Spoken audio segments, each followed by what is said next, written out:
I already know tonight that I'm going to be ragging on all three of you in some form.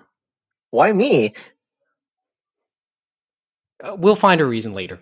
Oh, Somehow wow. I just know I will. Mo, James, Oh. you already know where that's coming from. I was like, I did nothing. Yet.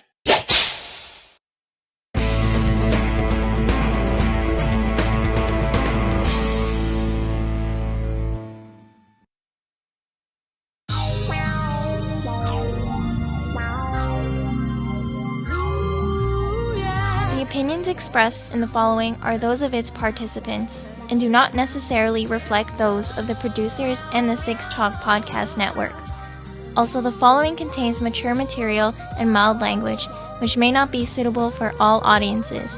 Discretion is advised.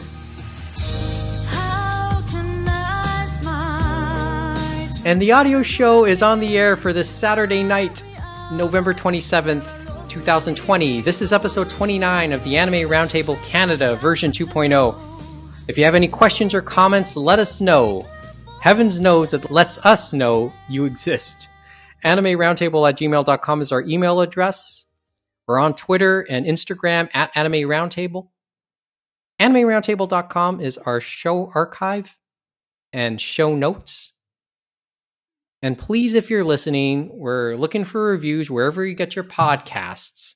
So whether it's Apple, Google, Stitcher, Spotify, Overcast, etc., go there and give us 5 stars, 5 stars, 5 stars, 5 stars, 5 stars on your review. I'm sorry, Mike, I didn't quite catch that. How many stars? You want me to repeat that? I believe No. we have to. What if the place I go to, the maximum is 10 stars? Should I still give 5 stars? For God's sakes. Shut up, Jay. Thumbs up, thumbs down. I give stars there. For God's sakes. Although I don't think Spotify lets you rate podcasts, so there's that. But yes, wherever you can rate us, rate us.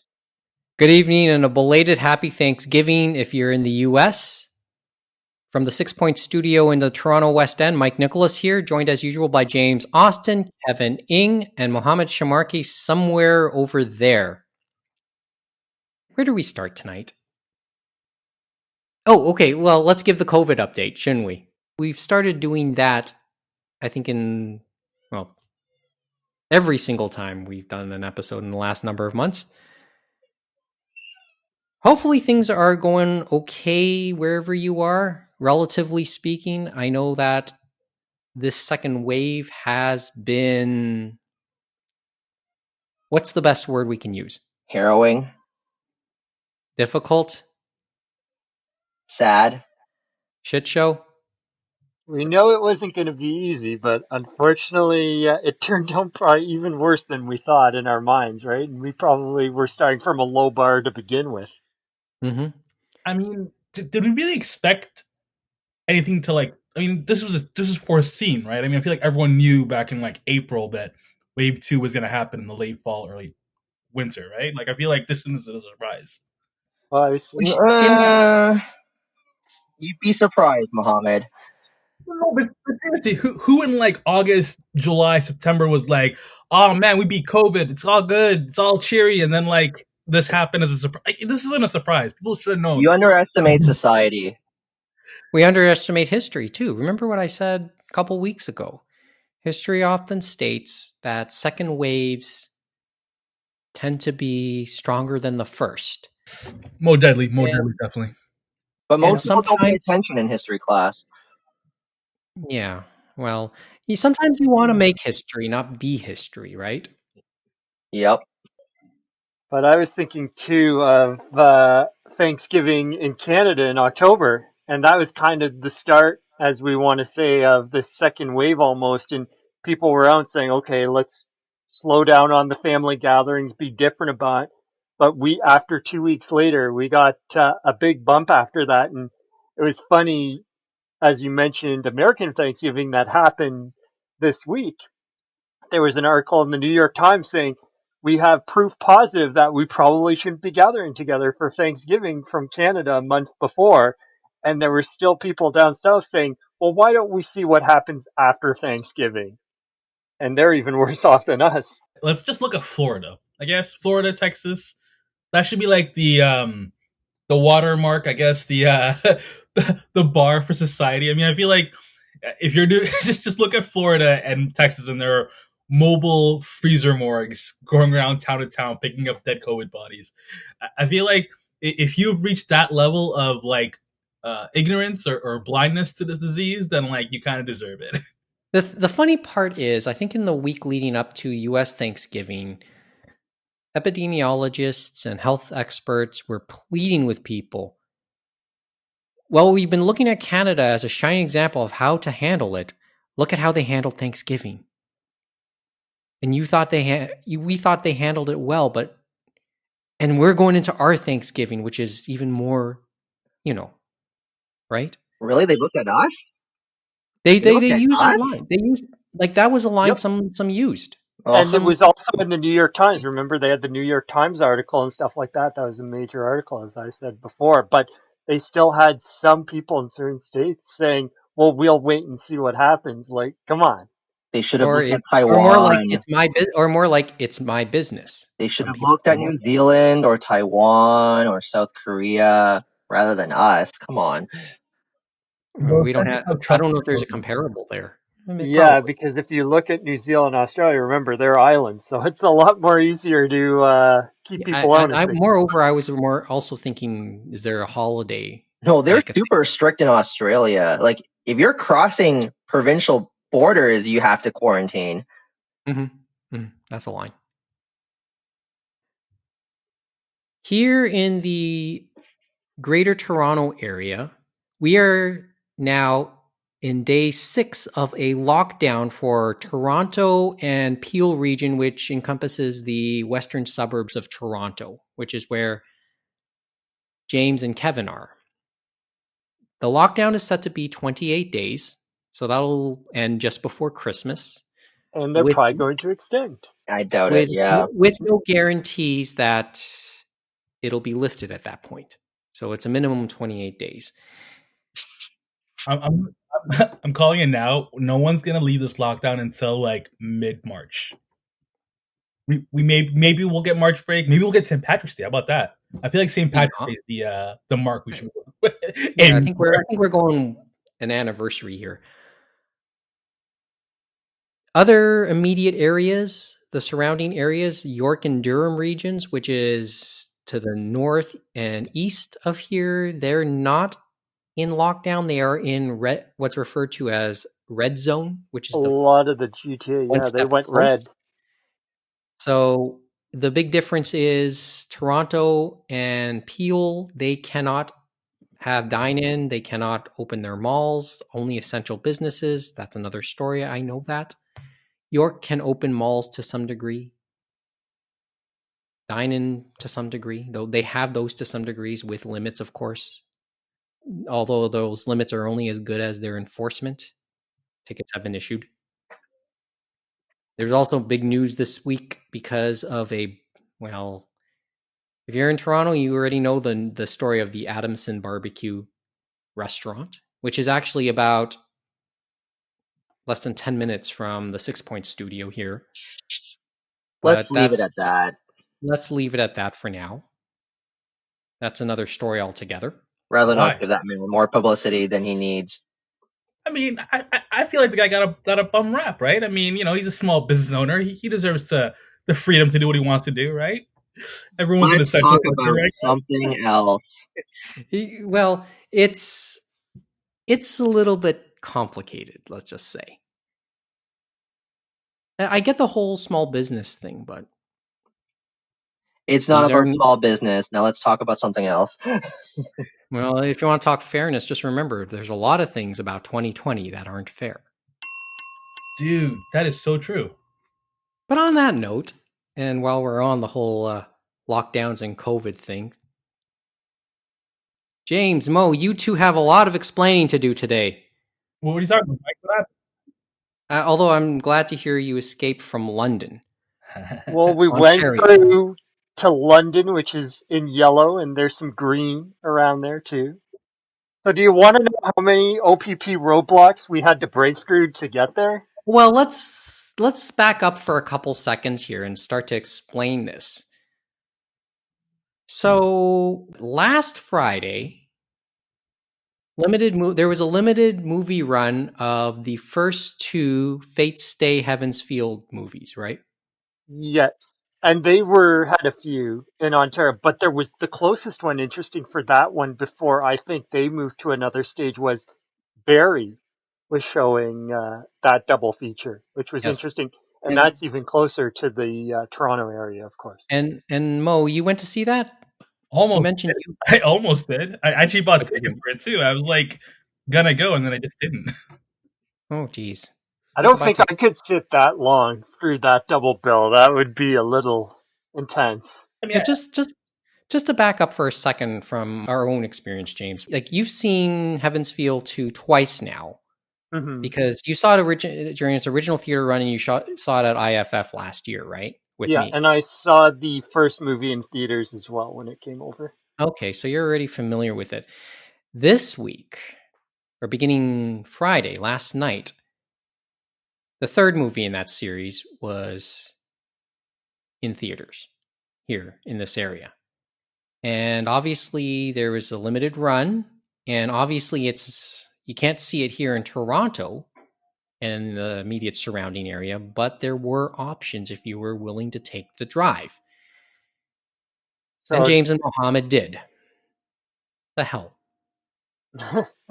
Okay, so I offered actually 4 options we had, Mike, just to let you know, and all of them were in yellow zones. We could have went to Thunder Bay, we could have went to Peterborough, we could have went to Sudbury, but we went to London. Well, Sudbury Peterborough and London are, I won't say exactly the same amount away, one going west, one going east. They are significant drives, easily an hour and a half. Then add to it, I guess. And you guys opted to go west instead of east to Peterborough. You went west to London. Okay. Talk. Let's hear the story. In my defense, anything east of Yonge Street is the no man's land, so no one should go east of Yonge Street. So Scarborough, Peterborough, Oshawa, none of that stuff is... I don't recommend anyone goes that far east. So west was the only acceptable route for us to go. Okay. So, like, acceptable in what way, though?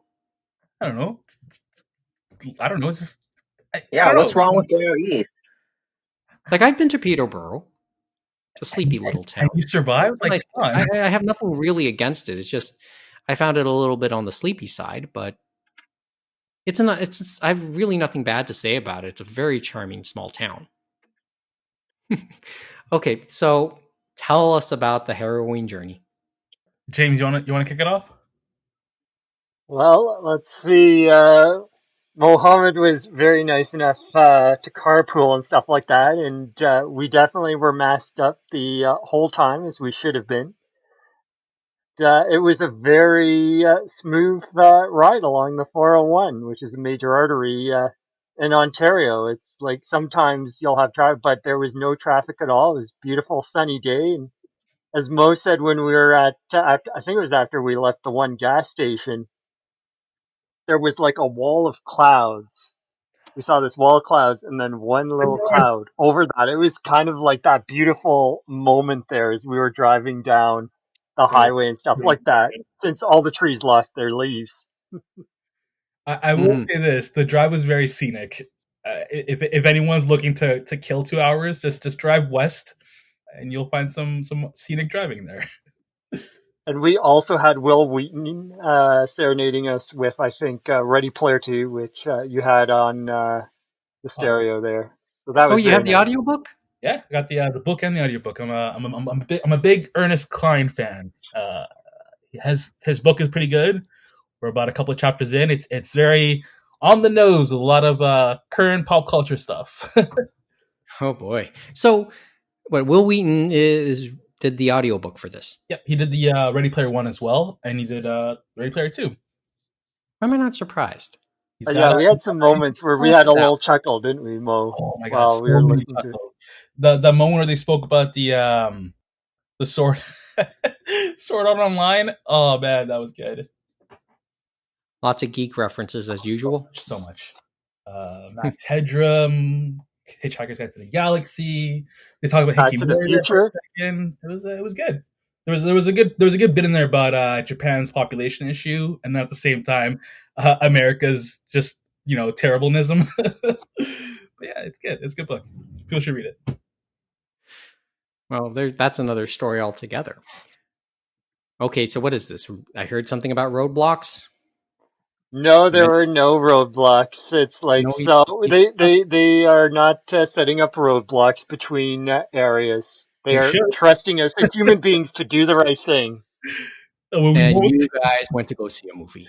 I will tell you that, as I said, we were all masked up. We were all socially distanced and stuff like that. And the interesting thing, when we went into the theater, there wasn't too many people, I think, there behind us.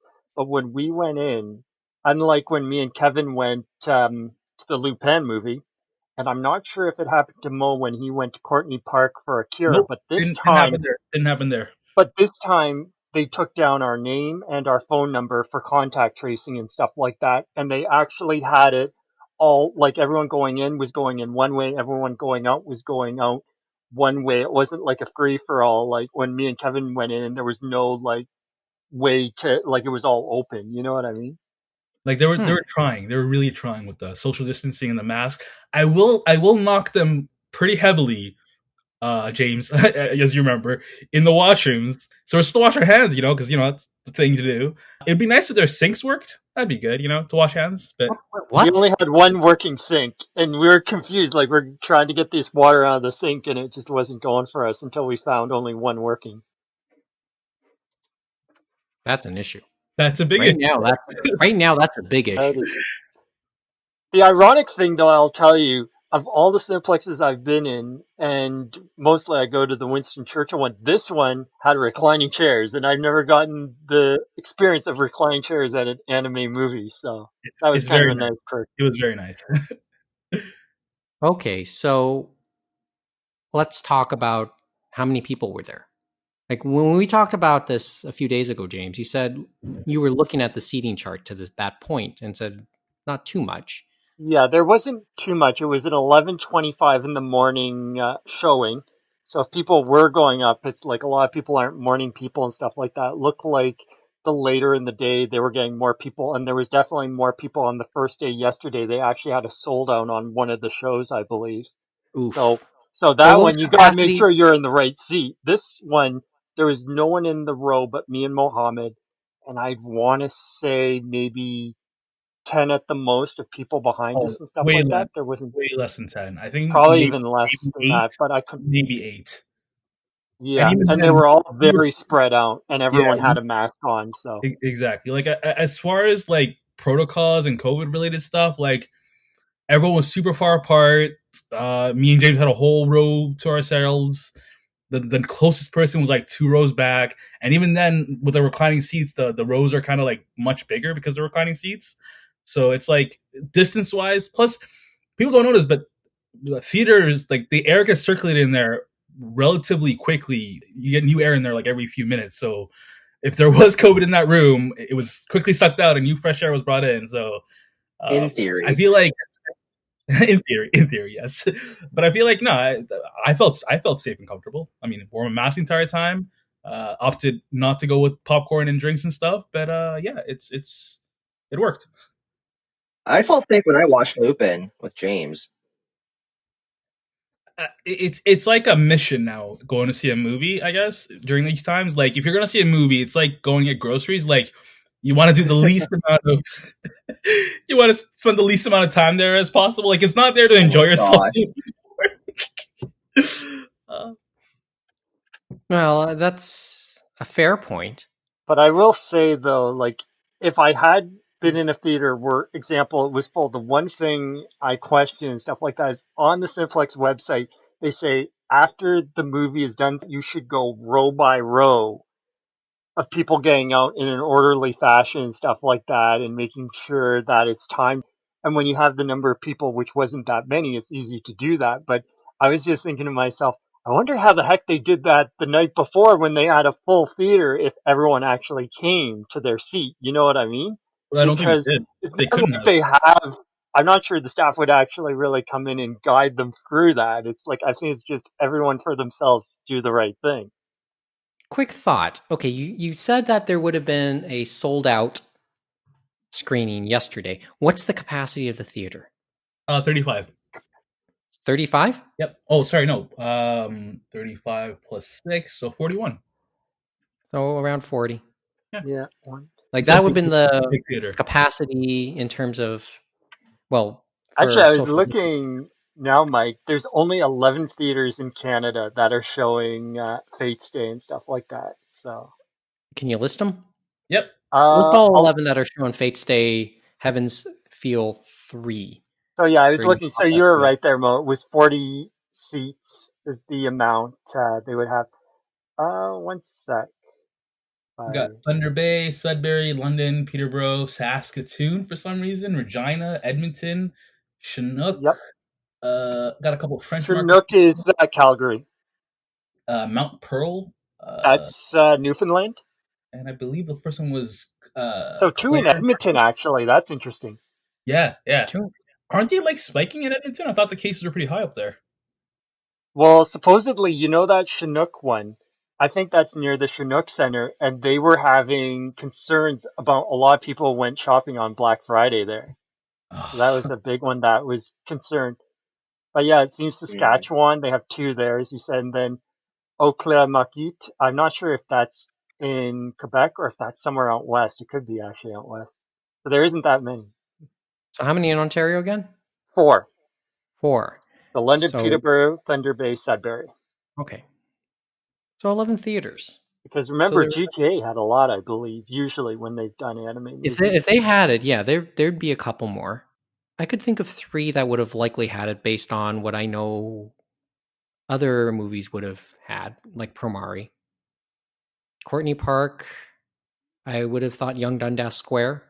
Yeah, of course. Winston Churchill definitely Winston would have Churchill. it. Those are the 3 I would have easily Tuesday thought. might have had it. Barry would have had it because we've seen them have it before. So there's another one in Or even Toronto. There's a Vaughn. few in Toronto. Oh, Vaughn, that's right. Oh yeah, Colossus and Vaughn. There's one in Scarborough, I think, usually would have them too as well. Oh I yeah, mean, there is. Vaughn is where I went to see Weathering with You at the beginning of the year. Quick note that I got the Blu-ray for that this week. Talk about other stuff that came in. Did you watch it already?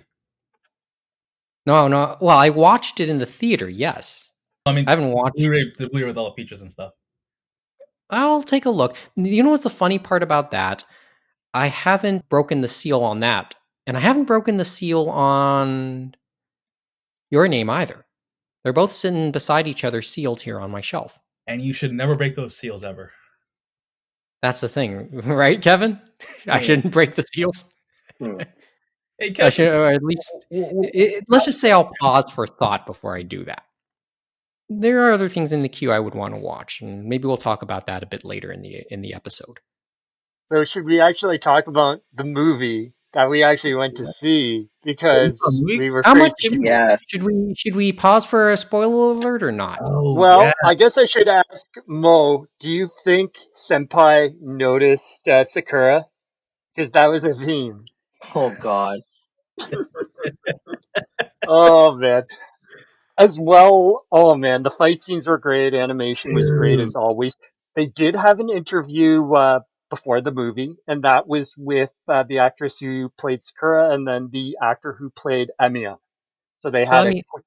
quick. And those two were there last year, right? Correct. Yes, those two were at the event we were at there At downtown. IFF last year. IFF, yes. And she said the same thing. The actress is Sakura. She wanted to see how the audience would react, and I know she's always said that whenever she's been in interviews and likes to see the different reactions from the different fans across the world, which is interesting. Well, they've had the habit of sneaking in to watch showings, and nobody knew that they snuck in to watch showings. I mean, I remember I told that story last year. Mm-hmm. So that's the end, right? It's the Yep, last one? that is the last one to conclude Heaven's Feel. And After watching it all, yes, as we all knew, to do that route because it's such a gritty and dark route, the only way to really do it would have been through movies or through OVAs because of the mature content, stuff like that. And most of that mature content is definitely in the second movie. So you definitely went to the deep end, as I told you, Mike, when you watched the second movie with me at IFF. Hmm. And that's not to And say it's still darker as we go into the third one because of where the second movie ended, because you're right back in it. right. I mean, I'm still not as familiar with Fate Stay as a lot of other people. It was a fun watch. I will admit that. You want to hear something funny, Mike? Quote. I have not seen the first two movies. I thought you said you had seen them. Nope, never saw them. Oh, I, well. Was it? I Did saw you? like How? I saw 5 minutes of the first movie yesterday in preparation for the third movie. I had the first two downloaded and I was like gonna watch them, but then I don't know. I got up to the part where he does his archery in the beginning, and then the girl shows up at his front door, and then I fell asleep, and I'm like, don't worry, I'll just watch the third movie without watching the first two. It's kind of tough because the first movie they had to go through stuff that you've already seen in the other incarnations of anime series. So they kind of did have to get through that in a certain way in a different light. And so it felt kind of samey, but it was enjoyable and stuff like that as a fan. Oh, But 100%. then once you get to the second movie, shit gets real. And they've even talked about the one scene where it was kind of the anime take on the game because the game just goes completely black screen, like nothing on screen and just a voice. And you can do that in a game, but as I think it was Sakura's voice actor that was talking about at IFF, and she said that before too, is that Alice in Wonderland scene in the second movie, like he created that Oh on his yeah. own Yeah, that because was. he I didn't want to remember. have a black screen and people talking like that doesn't make for good movie making or good storytelling in this medium. And he just did an incredible thing of conveying the same thing but in a different way.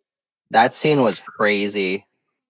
It was like when I hear that explanation, it was fascinating.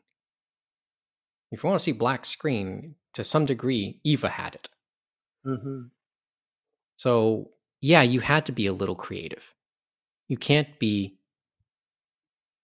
You can't literally do what's been done before in that sense. I remember that scene quite well. Hmm. So was it a good payoff overall? So obviously, there's a lot of Fate Stay fans. Is this a good payoff? I think like for the final arc that needed to be adapted, it was a good payoff in the end and stuff like that. And the fight scenes, there was still homages to previous Fate Stay works and stuff like that. The one fight between Ryder and Saber, oh my god, it gave me goosebumps Spoiler thinking alert. back to the original Studio Dean anime, to the regular route, where it was the opposite the way it played out for that fight between Ryder and Saber. And that's all I can say on that. And then the final fight, I don't want to even say who was in the final fight, but it was just the most ridiculous fist fight you'll ever see in anime. Hmm. Oh, So dude, Ooh. so good, so good. the sad part to me is, at the very least, is there a streaming option? There really isn't. Like, I wouldn't mind No. starting over and That should watching all have three. came. People people were begging, like even when Aniplex, like they did a tweet out, right, saying, "Oh, it's in Canada," and we listed how many theaters, which isn't much. And people there, and even when they said it was coming to Canada, and even when they talked about the stuff in the States, they were begging for streaming options and stuff like that. And some of it has to be with Aniplex USA. Like Aniplex USA, those guys on the US subsidiary have to know, okay, we need to find a streaming option, but they're probably being held back from Japan. And they could even do it through, like, say, for example, Funimation's streaming site and stuff like that, because Funimation decided for a week, okay, we're going to stream the dub of the Goblin Slayer movie. So you could do something like that, like an event for like a An week or event, whatever. You You know, know what I mean? or you could Mulan it. Yeah. James, the cynic in Premium. me thinks that they don't want to give away those movies for free. No, So, they like, would definitely do a charge just like Sentai did with Made in the Abyss, the third movie, where they had the agreement, but at least they were able to get that streaming option, and they've done that. It's actually still going on now. So that's been going on for, I want to say, 2 months almost. Oh, You can basically buy the stream and watch it and stuff like that in the comfort of your own home. Like, why they couldn't go to that, I forget which site Sentai went for that option, but they could have went there because that site I know has done film festivals and stuff like that. So there are options out there, and it's secure, of course, because that's the one thing they worry about, of course, is security. yeah. And also I could see Japan getting in the way of that. So I'm not sure what was different in that contract and stuff like that. So that's an intriguing one. But every contract in every movie is different. The other thing is, remember, Fate is such a big property, so that could play into it too, right? Oh yeah, I bet. Yeah, it did. I was wondering. It's popular, right? It's a premium property right now. It's a premium title, so they do something with it. As I said, it's a big it was probably one of the bigger releases this year in terms of anime in theaters, right?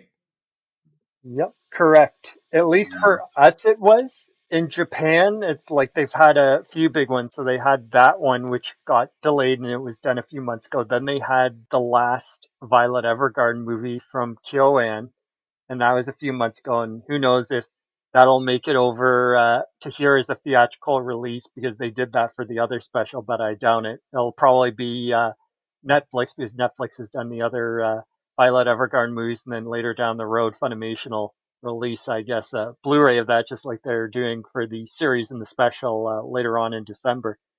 But the Mm-hmm. one that I think is probably the biggest, and supposedly I think it's now the 10th, one of the 10th biggest movies in the world this year, but that's not saying much, is the Demon Slayer movie. I And was that wondering about premiered last month, and it's just released in Japan and Taiwan, and it's been hitting crazy numbers. yeah, I was wondering So about that that. would probably be the biggest. And that's another Aniplex property, right? So that one would be in the same sphere of Fate's Day. They might not do they would only do a theater, I think, for it, which is sad, but That was the more anticipated one, right? I think like there seemed to be a buzz around Demon Slayer, and to the point where people were really worried about its appearance in theaters and people going out to see that in COVID times. even in Japan, yeah. Yeah. And supposedly all of them went, because it definitely has a lot of mainstream appeal and stuff like that. How long is the theatrical release here in Canada? Do we know? How How long long? is it set for? How Not long long is it enough. set for? It's It usually not. usually for this one, for the Fates Day, because it's bigger and stuff like that, they're actually giving you a lot longer. So at least a week or 2 weeks. So they give you a lot, and they play it every day, unlike some of the other special event ones. Like they did, actually, Akira, they did the same thing where it just kept going until, I guess, they didn't get enough people in the seats. Yeah, But sounds about right what for happened is, Akira. for some G Kids stuff, it's usually similar to that, but some of them it's special event where they are only showing on certain days. So, for example, the Lupin one, me and Kevin went to see, it was like 2 of the days, I think, the week before, and then the last day they showed it was the day we went, which was a Tuesday the week after and stuff like that. And we were lucky it was on a Tuesday because they gave us the cheap tickets. Yep. And that doesn't always happen with those special ones. By my own admission, I'm in no hurry to go see it. Really, I want to refresh myself with the first two movies myself, but on my terms. But I'm sure a very, well, it depends on who you talk to, but probably expensive or exclusive release from Aniplex will come late next year. So we'll see what happens with that. Like all three? No, I'm just saying the No, third movie. Just the no. third movie. They would never do that. Because remember, they still are selling the first two movies, and they're still priced at the Aniplex prices. So, and it doesn't feel like certain those top two, well, except for Demon Slayer, but I don't think they are going to do anything where Funimation will sell a lower priced version like they did with Demon Slayer. Okay. But who knows? Maybe that'll change once they get the final movie out. Maybe they'll do something with Funimation, but time will tell. Time will tell. I mean, once again, that's another discussion concerning the various anime branches of Sony, right? Mm-hmm. But as I said, it's like Fate's Day was fascinating, but maybe I only saw it from the second movie. So maybe at the very least, I want to see the first again, or first for sure, and then the second again. Just want to go through it all again Kind in of proper order. kind of crazy how big it is and stuff like that. Because as I was telling you, Mo, I said I got in, of course, with Tsukihime, and I know Kevin probably got in through Tsukihime and stuff like that with Type Moon before they become legit, and then they did Fate, and so I love like the original Fate and stuff like that, all the roots. I liked Fate Zero and stuff like that.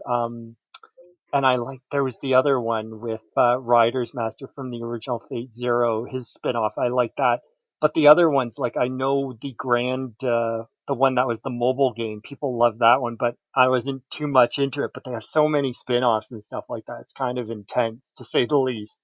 So I just like the core stuff, and I'm hoping now that I'm done all that core stuff, maybe they'll do that remake of Tsukihime, but I doubt that'll ever happen.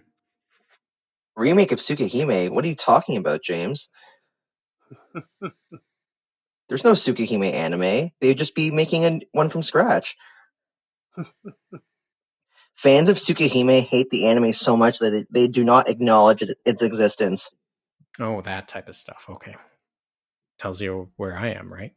And some of the thing is because they've seen what UFO Table has done with the Fate franchise and redoing the Fate franchise. It's like that is probably kind of added to it too, I guess. Okay. Well, that's that. Sounded like it was, well, bottom line, was it worth the trouble for both of you? Yes, I very much. think it was a very safe journey for both of us. And we did do our research and stuff like that. Like I looked, it's like, okay, what's our caseload around there? What zone are they in?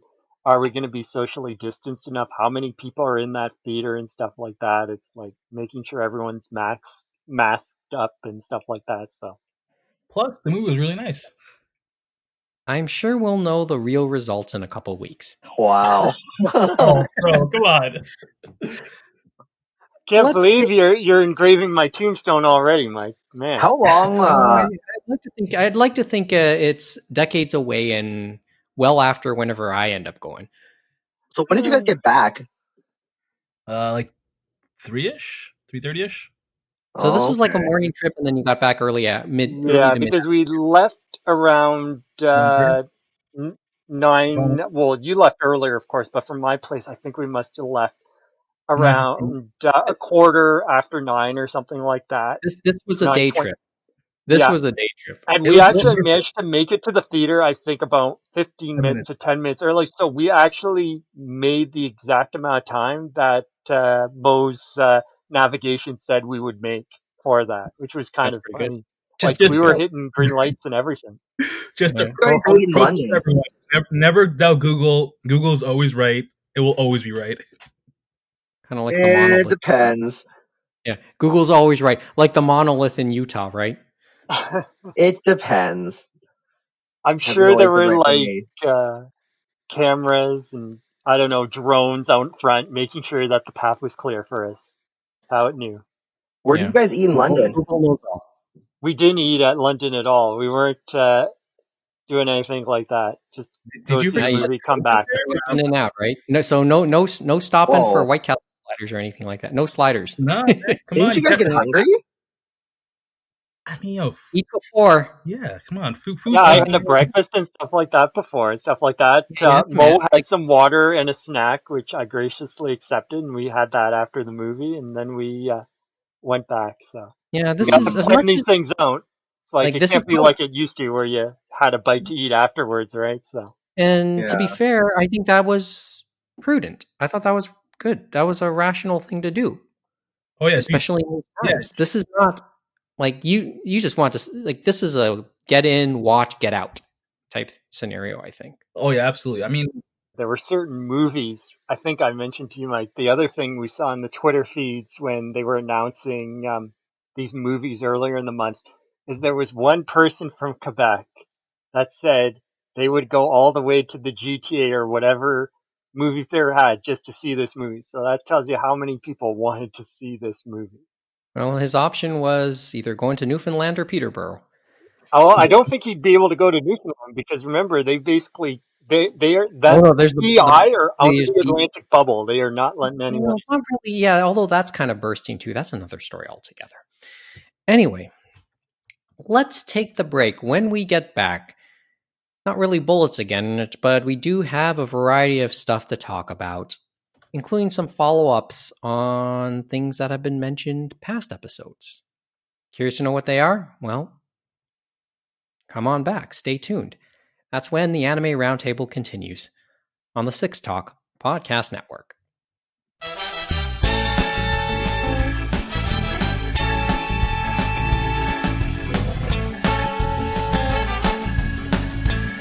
And the podcast now continues. Nicolas, Austin, Ing, and Sharmarke continuing the conversation with you in front of a virtual audience online via the Six Talk Podcast Network. You know, I decided to pull off my 2 Makoto Shinkai movies just to take a good look at them. It just dawned upon me that Weathering with You was G-Kids and Your Name is Funimation. I did not realize that until those came in this week. But you know what's kind of ironic though, Mike, on that is that both dubs were done by NYV Post, Navi So Post. same people there. Interesting. And I'm not sure if that's because of who originally had the distribution that for Your Name and stuff like that before Funimation got the physical rights or something like that. Who knows? Weird things happen, right? Because usually they would have just used Funimation's in-house dubbing. Yeah. Mhm. Okay, but that's a quick aside.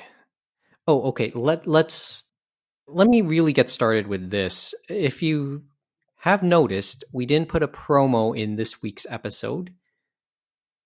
It's not as if Anime World Order needs any more.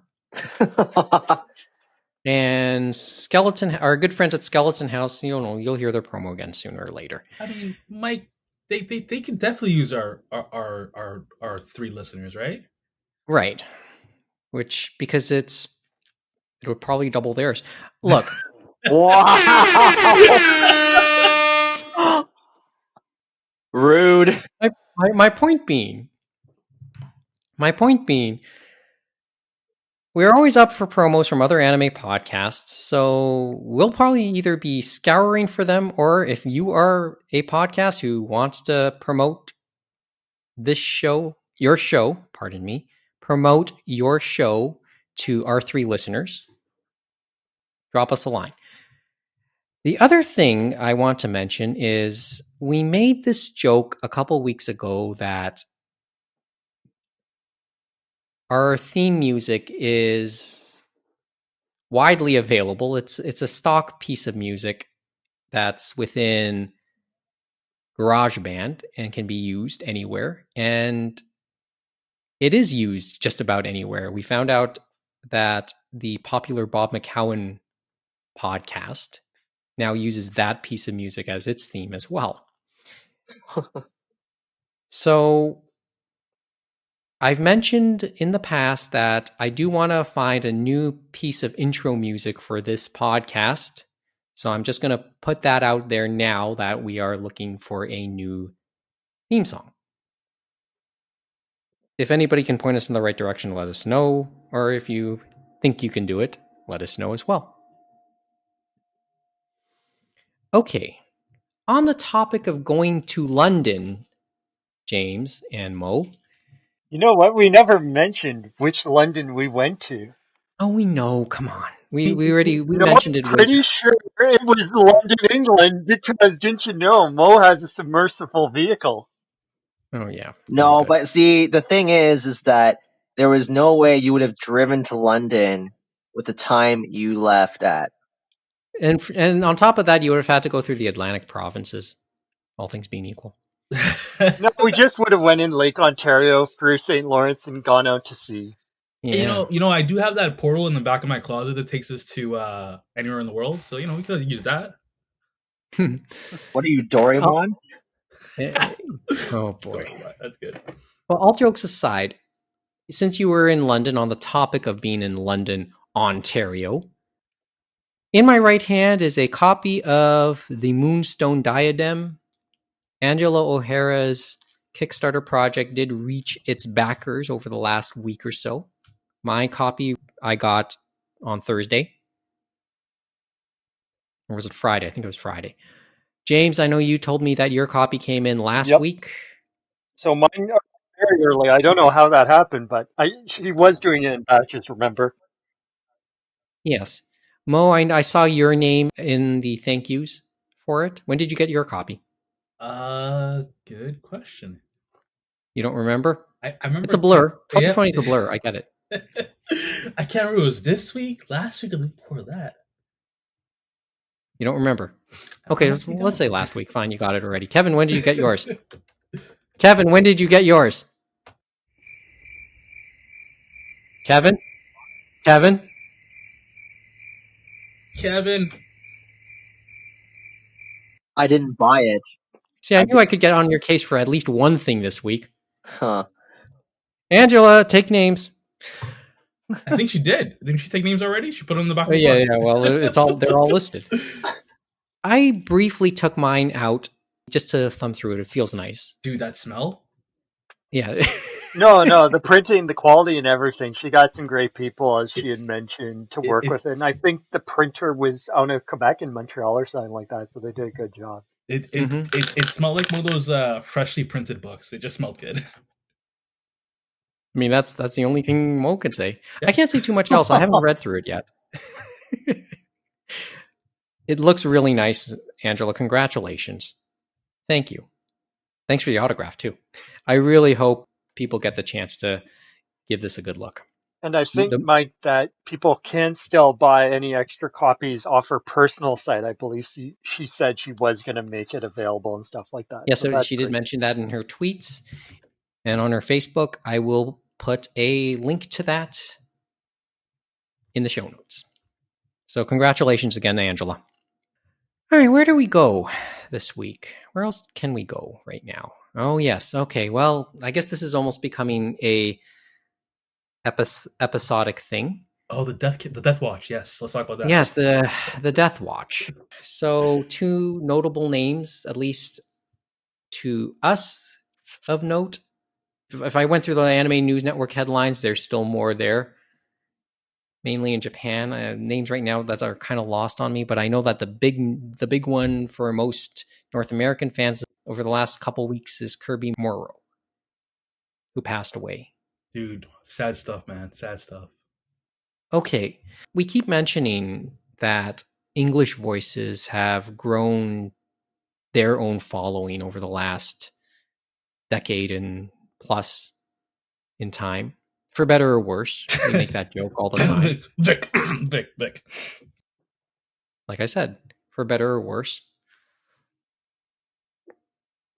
Where does Kirby Morrow sit on all that? I feel like more so than anime, wasn't it Stargate or something like that? He had a bigger following on that side too, I believe. He was in Inuyasha, right? He was Moroku. Inuyasha is the one most people remember him from, of course. And he did come back for that in the new series? He did. Okay. Yeah, they said he was going to come, but I'm not sure what he recorded. And then, of course, remember, he was also in Gundam Wing as well. So there's that. He was in many Ocean dubs, so he was prolific.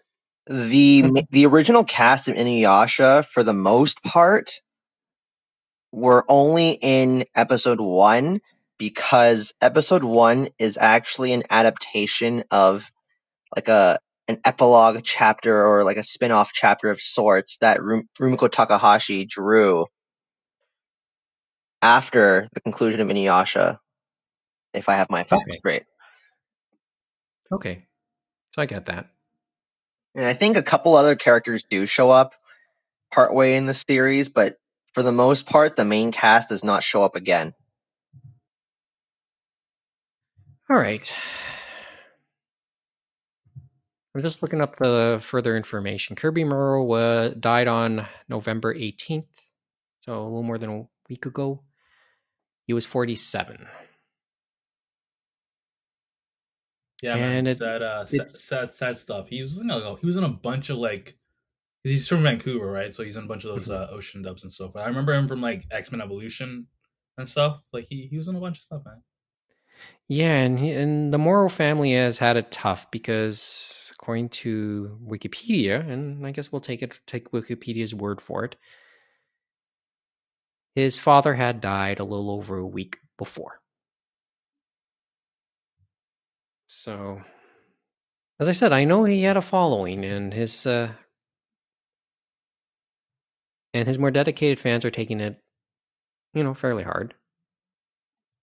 His loved ones are taking it even harder. So our condolences go out to the Moro family and his friends. Okay, so more mainstream-wise, the other notable death happened a few days ago. That was Diego Maradona. The hand of God, bro. The hand of God. No, he Yeah. admitted many, Oh, many he admitted. years later, decades later, that it wasn't God's hand, goddamn it was his hand. He actually has the hand of God.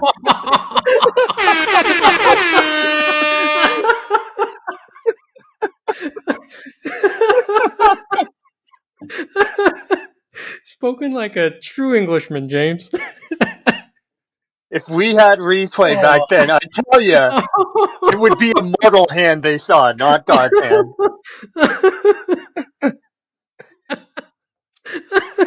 Are you implying that he's a dirty cheat? Well, actually, I'm guessing what would have happened is they would have blurred his hand somehow and stuff like that, and then you my would have God. seen like a hand coming from the heavens, and then they'd still have to allow the goal. Oh. But hey, En fuego. You are in fuego right now, James.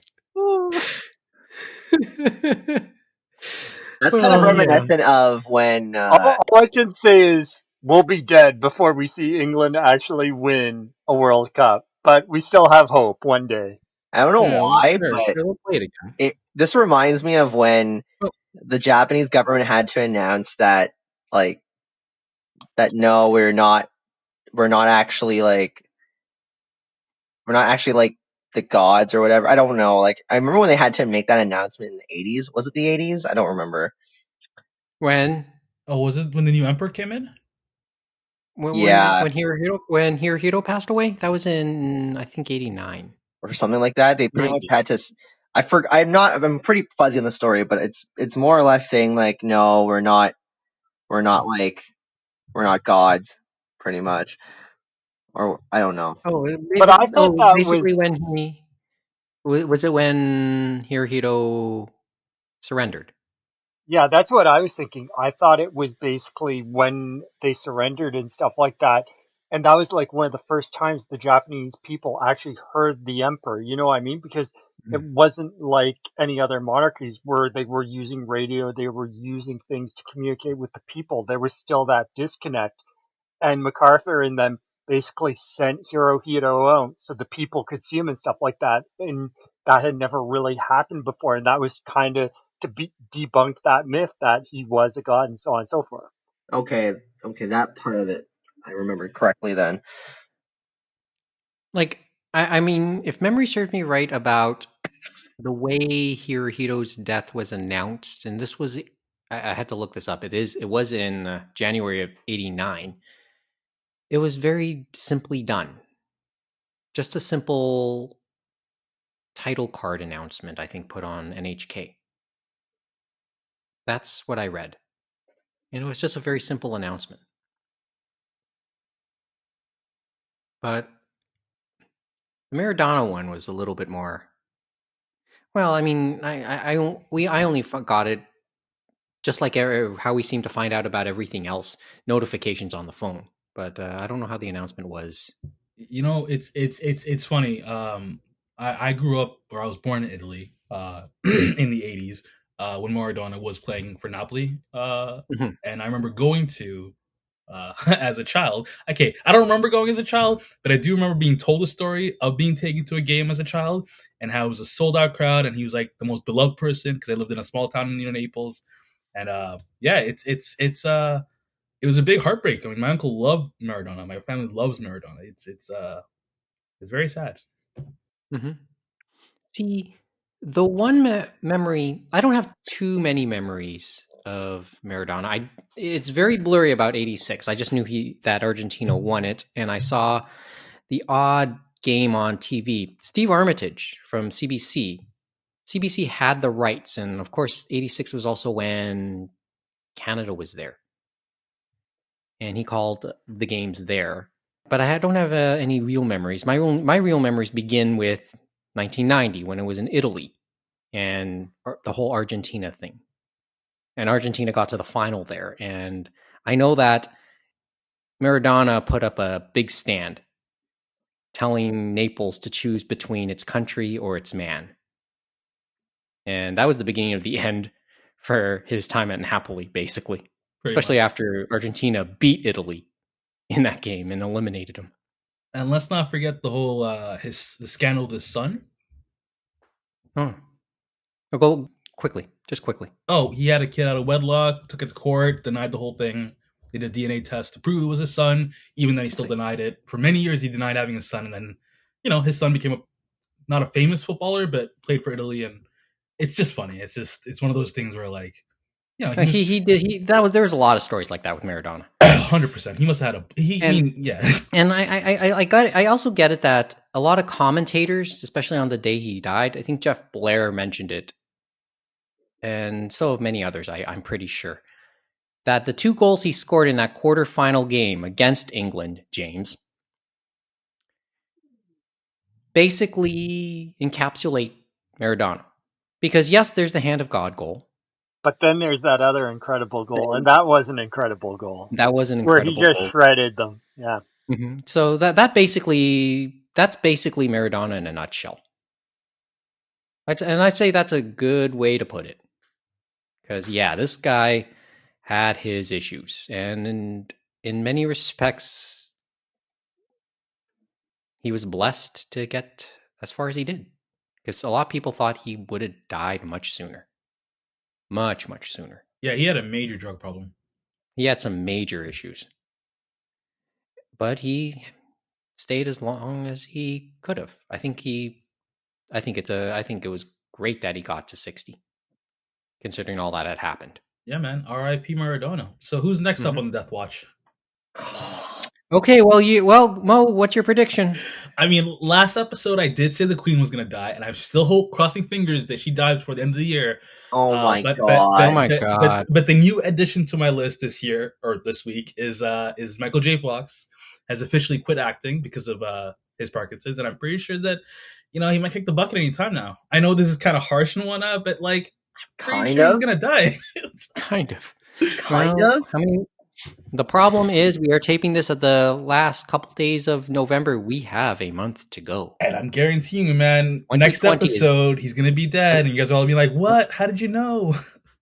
2020 is what not over. What did Michael and the Queen do to you, Mohamed? Not make any more, I don't know. Oh, God. Oh, boy. Okay. All right, so what else do we want to talk about just quickly? Okay. Some piece of news this week. James, Kevin, I know this one's right up your alley, Simon and Schuster. Where do you want to go? Simon and Schuster. Well, that was one of 2. Yeah, it's one of 2. The Simon and Schuster one, so that was interesting because that actually, I was reading again, it came about because they were originally a wholly owned subsidy for Viacom CBS. And Viacom CBS supposedly was doing a review of non-core assets. And supposedly Simon & Schuster, this publishing, was a non-core asset, which is kind of funny. And they sold them for $2.175 billion cash to Penguin Random House, which is kind of crazy. And then what's even more crazy is all the executives of Simon & Schuster keep their job. And they're still like a separate, like wholly owned subsidiary, so their own subsidiary under Penguin Random House, which is insane. Oh, they'll keep them for now. But anyway, the relevant part for us in anime and manga is that Simon & Schuster distribute Viz Media manga and novels in North America. And so that is big because that means Random Penguin is basically distributing them plus many other manga and novels in the North American market. Let's go down the list, James. Well, first we'll also start with the fact that supposedly Seven Seas decided a few weeks ago, it was November 20th, they had been distributed by Macmillan. And supposedly now they said that's going to be done on July 1st of next year. July 1st, 2021, guess who's going to distribute them?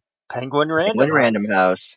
And they said they're going to distribute their entire front list and back list across sales channels worldwide. And that one, it was interesting because the comments for that one were positive because remember, I think me and Kevin have talked off air about this, about how Seven Seas getting backlist titles is very, very difficult.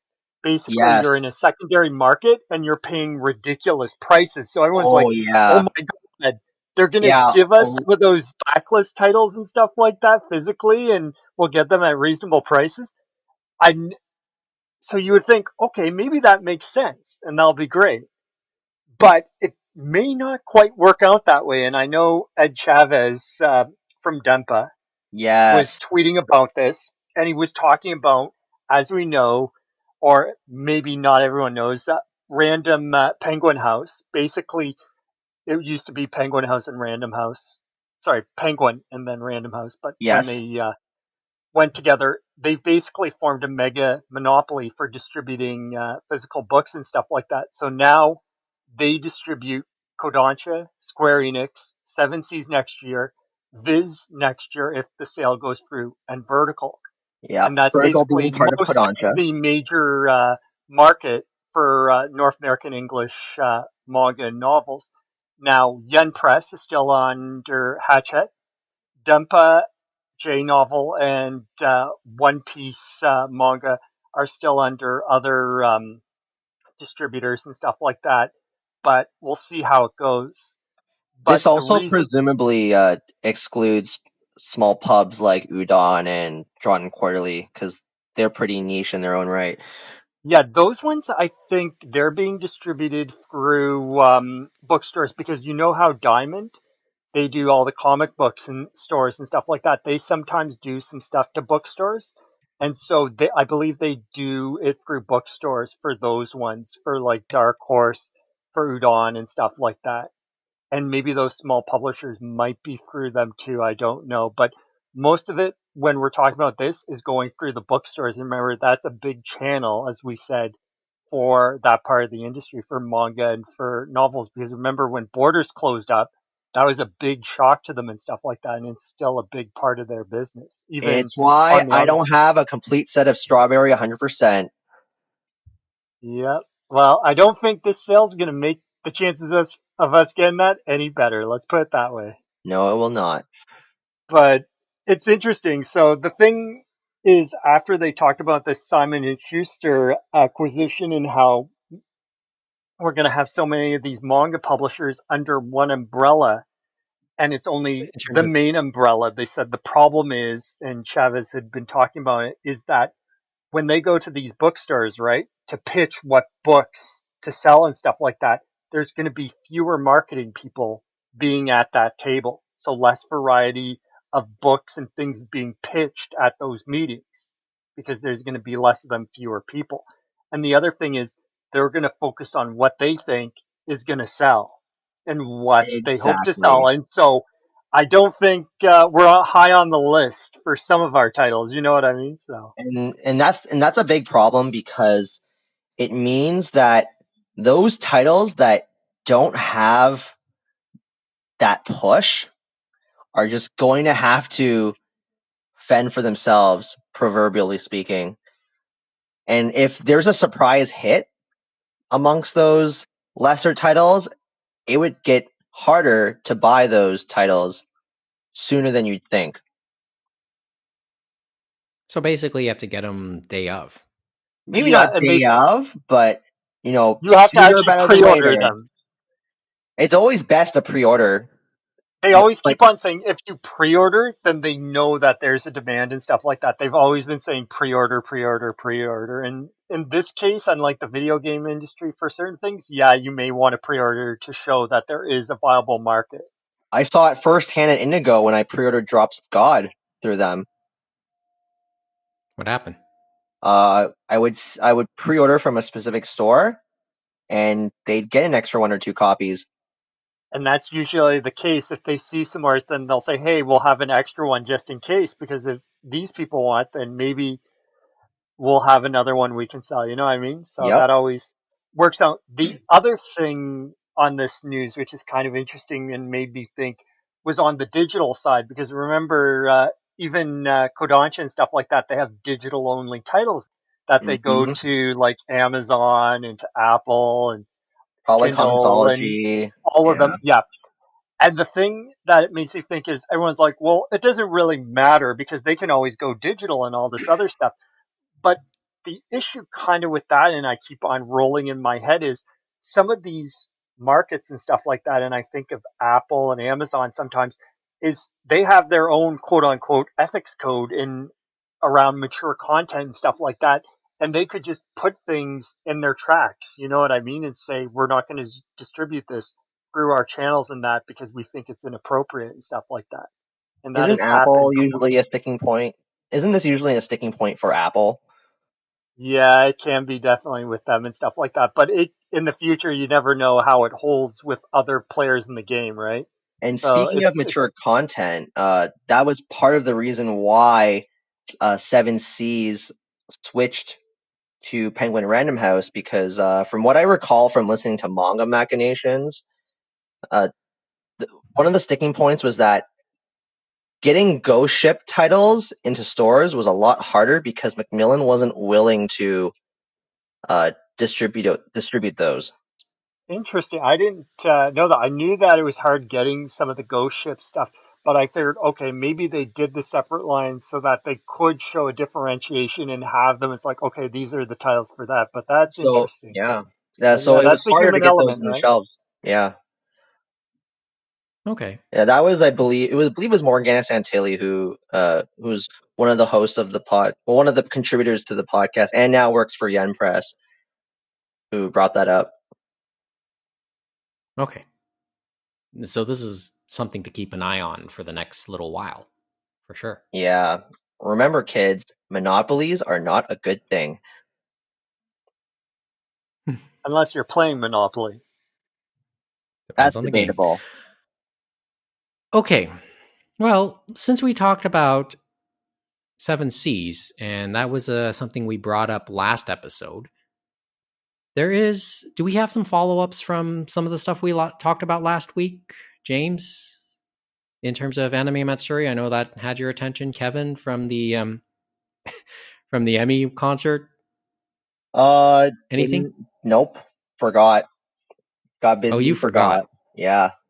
Well, yeah. Well, and once again, it's kind of hard since that started around, You said time zones. Time yeah, zones time were a thing. zone. It would have been 5:30 a.m. Toronto time. So don't kick yourself too hard on that. I know you would have wanted to see it, although there's no replay. It's like you could have been like outside in the dark, had your glow stick ready with some hot cocoa, watching that. God's sakes.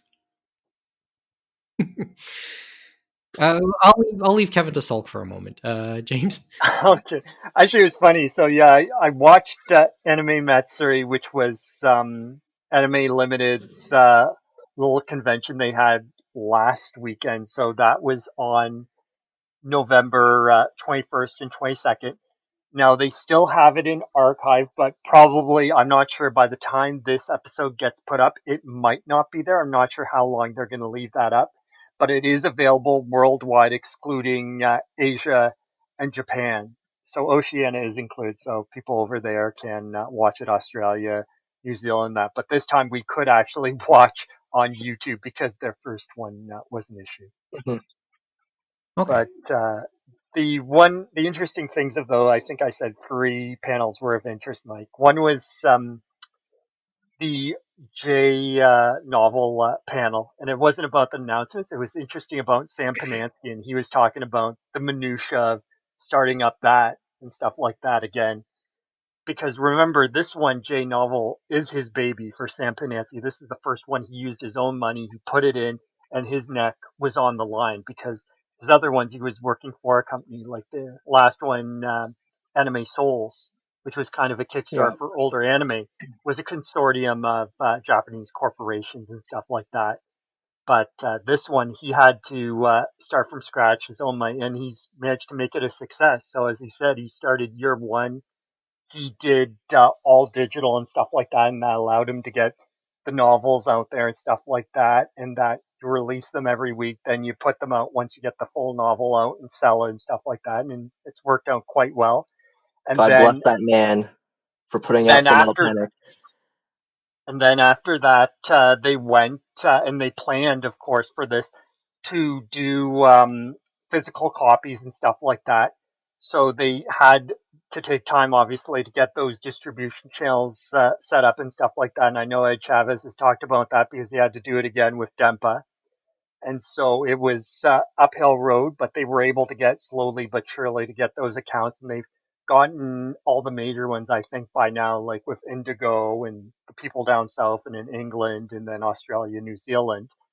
And so they have that for the novels. And so it's great because some, as he said, sell better as physical novels in that than digital ones. And one of them is, as you said, Kevin, Full Metal Panic. He said that one they have put out as the collector edition, all that. It sold better in the physical collector's edition because people have the nostalgia and stuff like that than it did for the week to week people reading it or buying the Oh. ebooks and stuff like that. And he said it's likely going to be the same for Slayers and stuff like that. So there's certain ones like that. But other ones, because people asked about other Tokyo Pop rescues, right? It might not work out that very well. Like they didn't mention Kino's Journey, but who knows with that. But other ones, I think they 12 mentioned Kingdoms? like 12 Kingdoms they didn't mention, but maybe they might look into that one. But I was thinking of Shauna. They were thinking of Shoko no Shauna and Oh, Zero, that and was they said because Viz and they canceled that.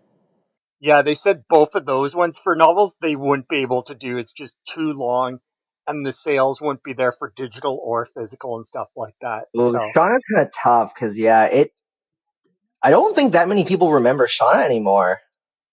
yeah, which is sad because that was a thing back then. no, it was. That title was a Shauna thing. took too long to come out between seasons 2 and 3 because by the time season 3 came out, a lot of the interest died off. One of those things. Yeah, and then the other thing is Genion, remember, went out of business, so they had to rescue. And that rescue was a long time before that happened and stuff like that from Funimation. And so I I don't remember think the sales didn't work out probably as well as they had hoped, probably, because it was that just went to all save quickly. Dude, yeah, I, R.I.P. Genion. I remember well when Genion went under. There was that rush to get that. I remember us doing that licensing pool just before that. Oh yeah. Oh, yeah. Okay. But The other thing, you said 3 things, right? So yeah, so actually just there was some more quickly there. Like other than that on JNall, they said then they actually did because they do manga now and stuff like that. So that was the other part of the pool, and the other reason why they went to manga is like to be well rounded. He said and stuff like that. It helps because sometimes they can license the manga for some of the novel tie-ins they have and stuff like that because people are like, well, there are already enough manga publishers out there, but it can't hurt to do and cross promote your titles and go after some of those titles people might not be thinking of and stuff like that. And Makes they sense. release it digitally the same way first, and then some of them they have been getting into physical, like Ascendance of the Bookworm and stuff like that. okay. But the last thing just to say is Mike Tool's panel, always a good one for Doves That Time Forgot. And Yes. then the other one, if you did want to watch something from that, was, and it's probably going to be on the UK Blu-ray of it, Cyber City. They did a documentary, and it was with Justin Savakis was on there because he was working on the Blu-ray. They also had Jonathan Clements was on there, anime historian. Leah Holmes was on there. She was a fan of that and was well known in the UK anime community. Rory McFarlane, who did the redo of the soundtrack for Cyber City 080 for the UK manga release, which has never been heard in North America. So they redid the actual soundtrack for that series back in the 90s. And then the old head of Manga UK, Andy Frayne and stuff like that. And we've never really seen it all. So that was interesting to hear his thoughts. And they talked about manga sometimes back then and how it was a part of, remember, Island Records and him going to get these type of series and how he's like bringing back these suitcases full of video cassettes and all this other things just to see what would sell. And this one, Cyber City, was because it was Madhouse. It was from the director, obviously, of Wicked City and Ninja Scrolls. So it was a slam dunk. But it was interesting that it really became a cult hit in the UK, and that's why Anime Limited has decided to bring it back as a Blu-ray. And the interesting thing about it is they're going to have not just like searching Japanese, English, and that, but the soundtrack, because there's the Japanese soundtrack, and then the one Manga UK did that Rory McFarlane did. They're going to be, you can switch between the soundtracks, which is kind of cool. And then they're putting in the soundtrack, the one that Manga did, as a part of the limited edition, which is cool because I don't think I've ever heard that UK soundtrack, because when it came to the US and North America and Canada and that, they just used the Japanese soundtrack, and that supposedly John O'Donnell just was saying, you guys paid for this to redo the soundtrack. I'm not doing that. So he just wanted the Japanese soundtrack, and that's all he did. Oh. Like, oh man. That just sounds like a story. Yeah, no, like they kind of mentioned, but it probably was another story within itself. That would probably make that documentary so long. But it was just an interesting look at this hidden classic, if you want to call it, and stuff like that. And the other funny thing is Leia Holmes, they were talking about fans of it later, and as it got legs for Cyber City, supposedly in the UK, it had a bigger female fan base than male fan base by the late 90s. And still now, which is kind of crazy given that it's one of those 90s animes, you know what I mean? Cyberpunk and all this other stuff, but bigger female fan base. Hopefully, if I'm able to get around to it, I'll be able to see at least one of those things. As we said, there's so many virtual things now, right? It's like... Oh, I know. Well, on that topic, I'll follow up then. The one thing I brought up last episode was stuff that the Japan Foundation New York had been doing online. They had been doing some online presentations on Japanese pop culture in a monthly basis. And last time I brought up a presentation they'd be doing on the power of music in anime with a few musicologists and scholars there. That came and went. It is up online on their website and YouTube channel. They have another coming in the series. That'll be on December 12th. And they're going to talk about Satoshi Kon, tracing the legacy of an anime giant. And they have 4 academics talking about his legacy. We brought up Satoshi Kon's aftermath in a past episode when we talked about Junko Iwao. Remember, Junko Iwao played Mima in Perfect Blue. And when she was at Anime North a couple years ago, Junko Iwao talked at length about her experiences with Satoshi Kon and how he helped improve her as an actress in the way she handled that role. And that also, since his passing, and this is to commemorate the 10th anniversary of his passing, she's become very good friends with Kon's widow. Matter of fact, they became friends after he had passed away. So, wow, it's been that long. It's been that long. So they're going to do a little presentation to commemorate Satoshi Kon's 10th anniversary of his passing. That'll be on, once again, December 12th at 2 p.m. Eastern Time. We'll put a link up to that. But it isn't the only thing that the Japan Foundation New York is up to. Just before that, they're going to have a small film festival, or as they're calling it, Film Festival Plus. And within it, there's going to be a couple of different events. This will happen first couple days of December, so in the coming week. There's going to be a couple of presentations on the 3rd, the 5th, and the 9th. We will put a link to that specifically, but the one that will have our attention is the presentation on December 5th, which is a panel discussion entitled Transforming the World, How Japanese Robots Saved a Nation and Charmed a Planet. It's a discussion with Fred Schott and Matt Alt. I think that has our attention, doesn't it, James? Indeed, it does. Yes, we will put up a link for that specifically, and that's by signing up as well. It'll be moderated by Christopher Smith. Once again, that'll be on Saturday, December 5th at 7 p.m.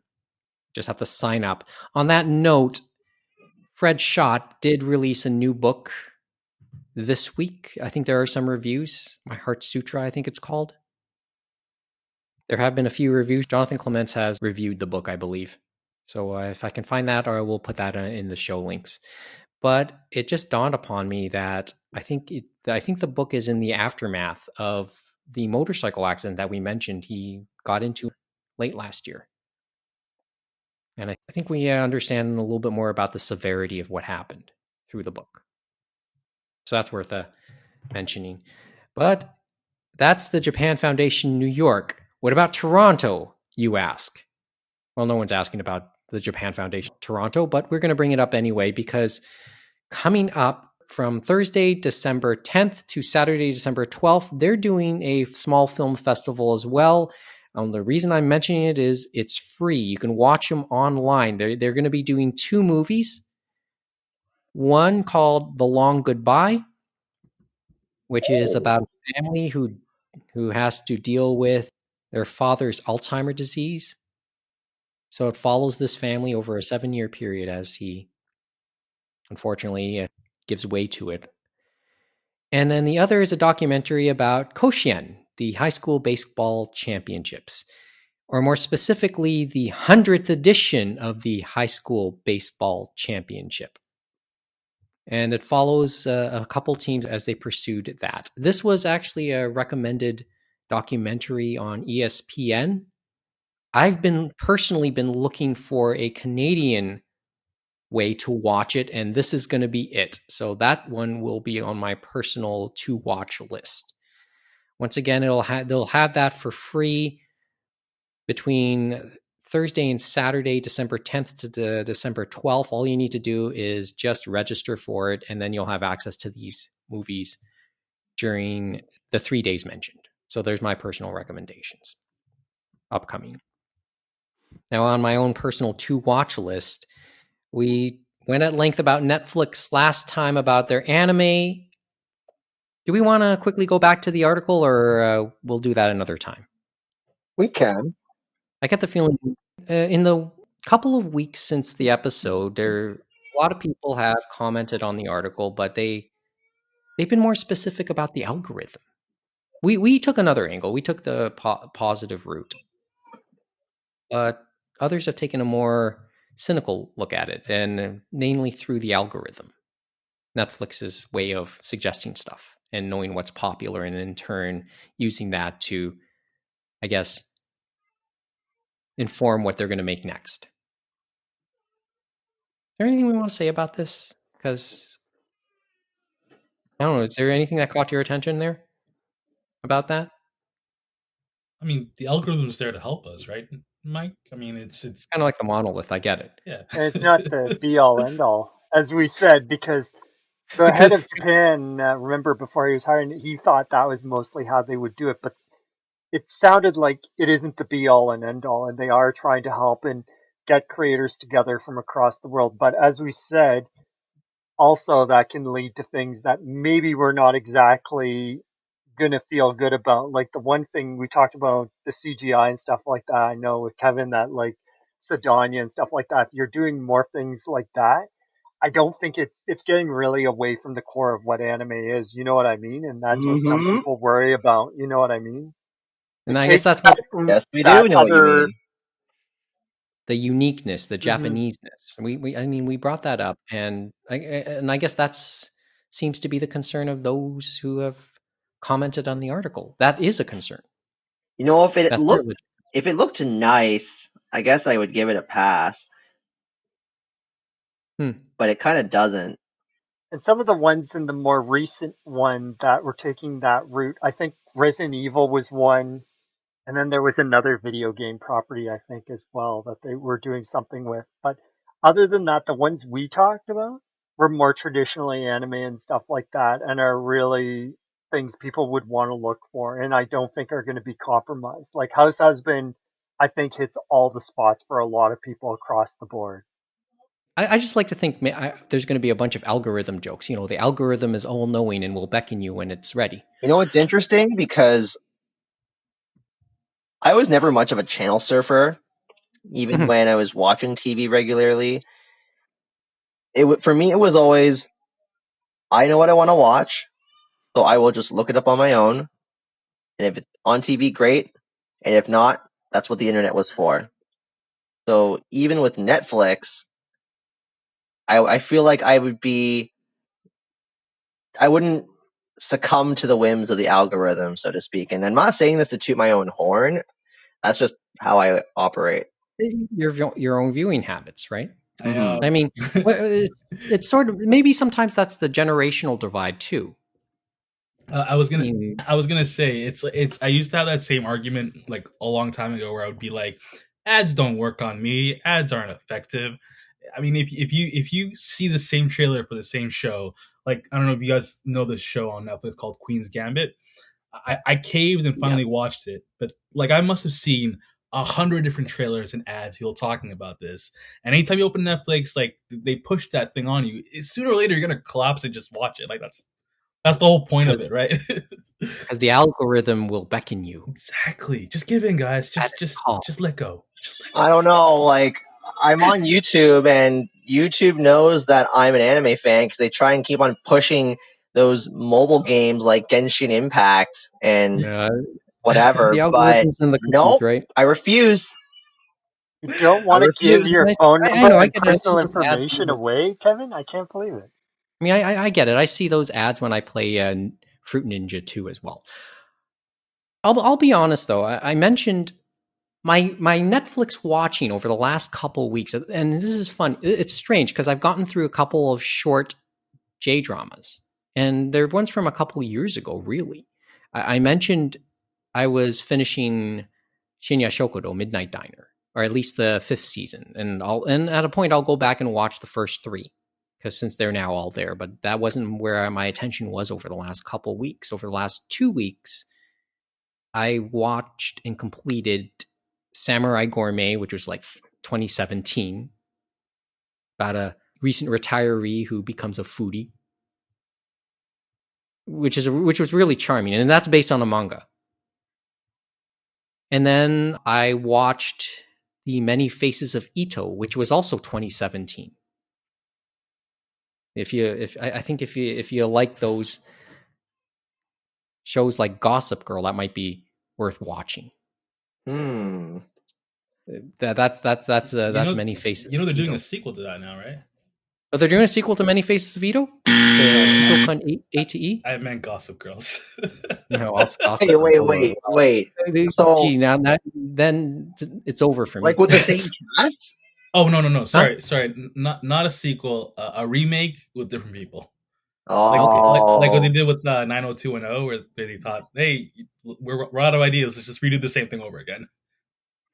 Well, they changed. They altered several things in the Gossip Girl adaptation in comparison to the novels. That's a little curious. Okay.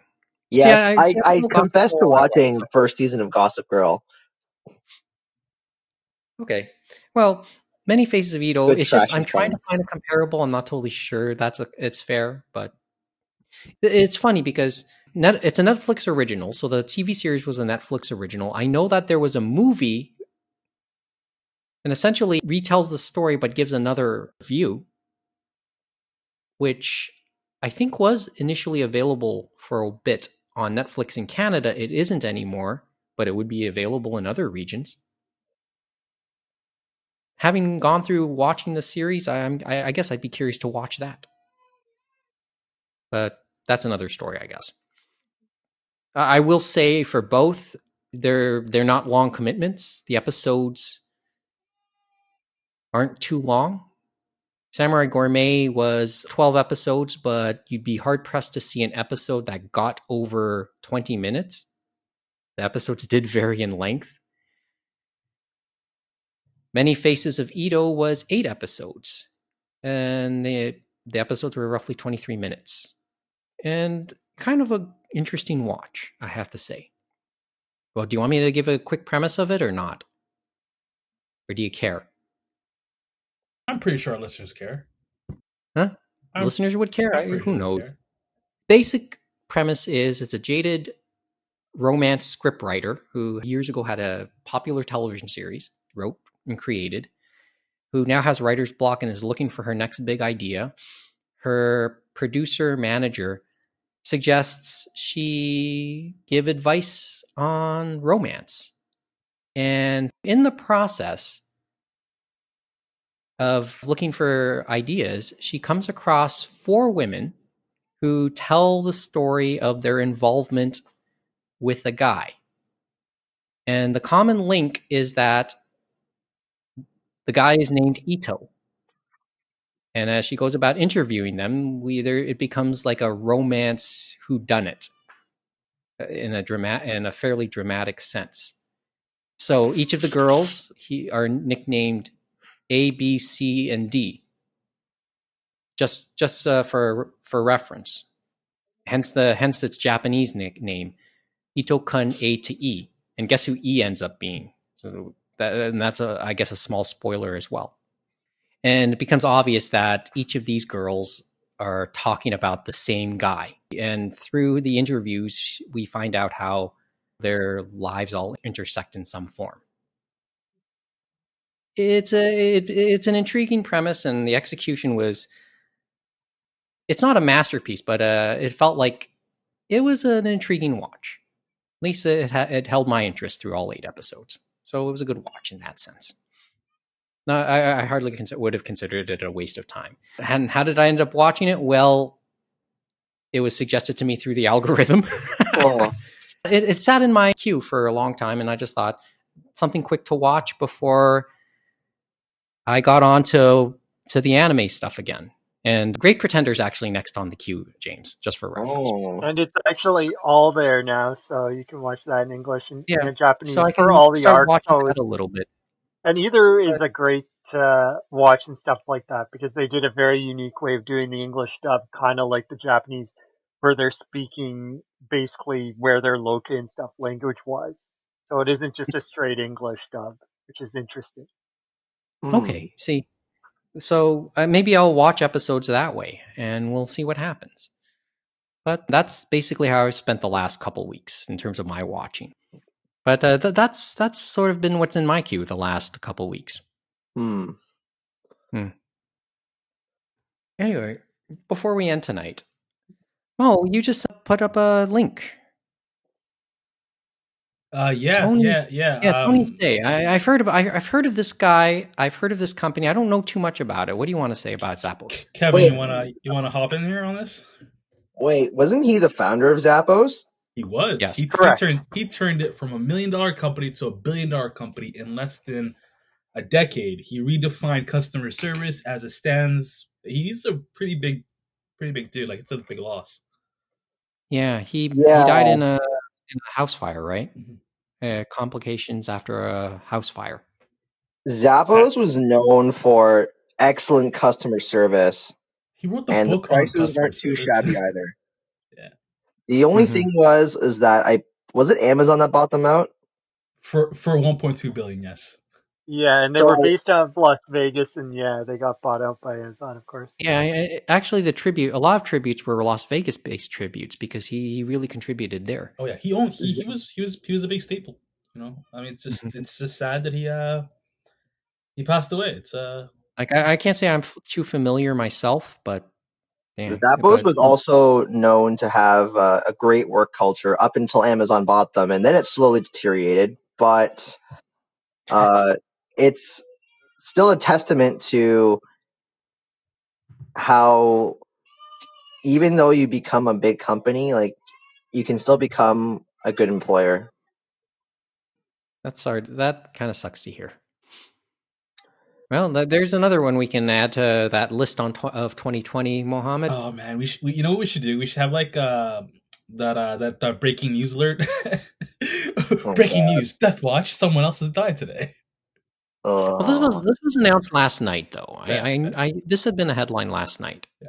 But this is really disheartening to hear, though.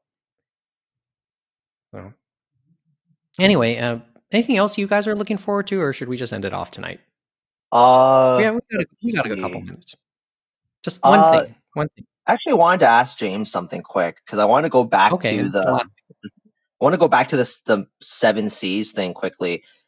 James, were there any titles that you weren't able to buy because of the backlog or the back catalog disappearing?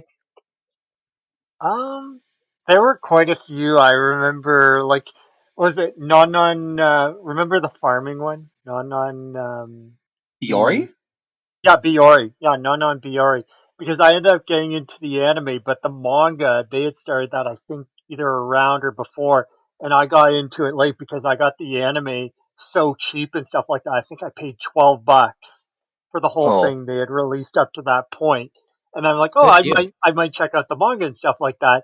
And the back catalog you can't find it anywhere and stuff like that. Even though, for example, interesting. I think the most recent volume is coming out for them in the next few months. I can't remember if that's 13 or 14 or whatever, but because I wanted to check out the manga after watching the anime, it's like, oh. But there are many Interesting. like that, as you said, and you said specifically Ghost Ship. Charles, I know were a hard one to find in certain circumstances. Yeah. For me, it was Haven't You Heard I'm Sakamoto?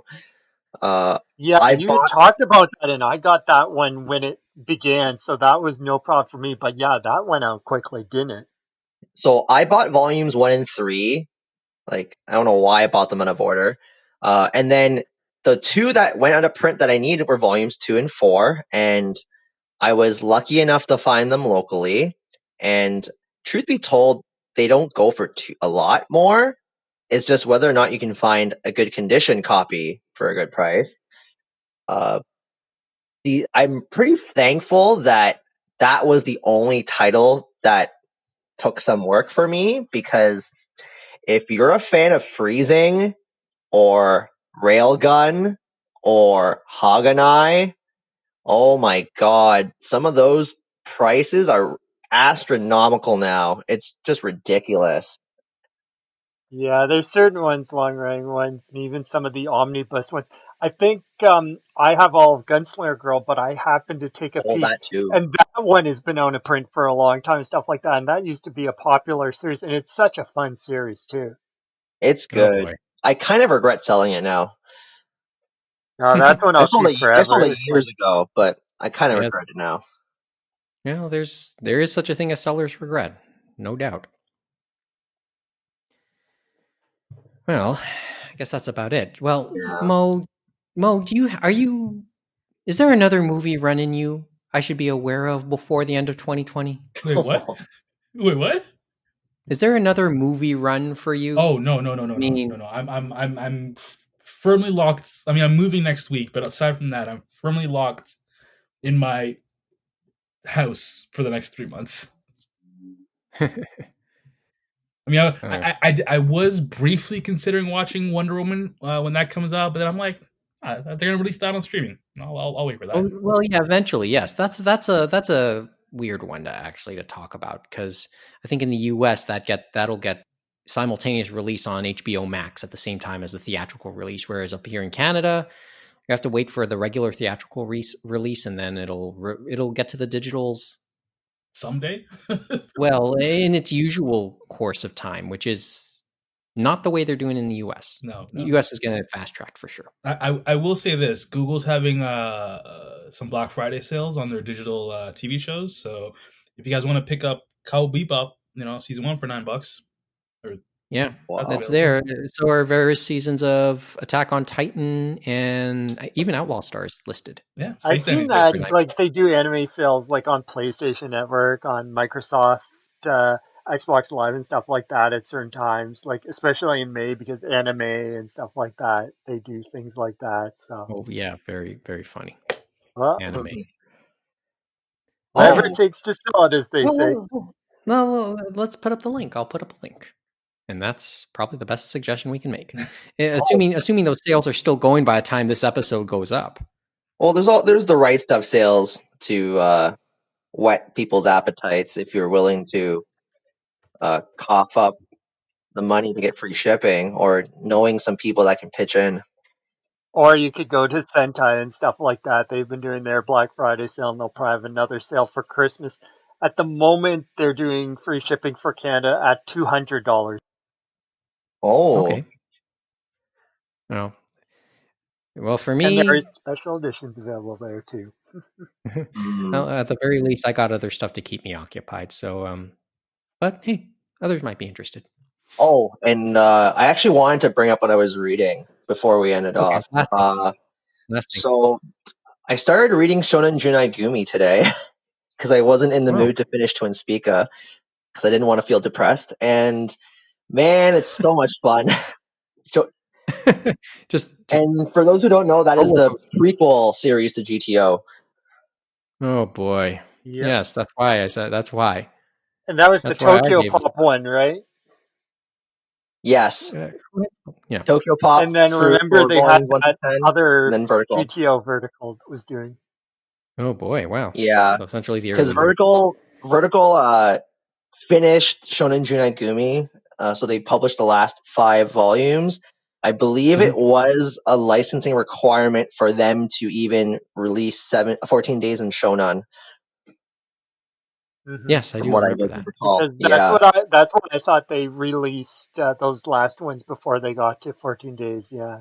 GTO rocks. See what makes them rock. And GTO is one of those titles that are pretty hard to find nowadays for an affordable price.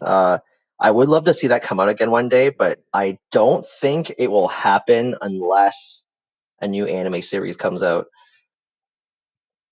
The other thing that's really impressed me as of late, I think I don't recall if I mentioned this last episode or not, but yep, Twin Star Exorcist, really good manga. Like, it really surprises me how good it is. And those are good. I'll take those recommendations.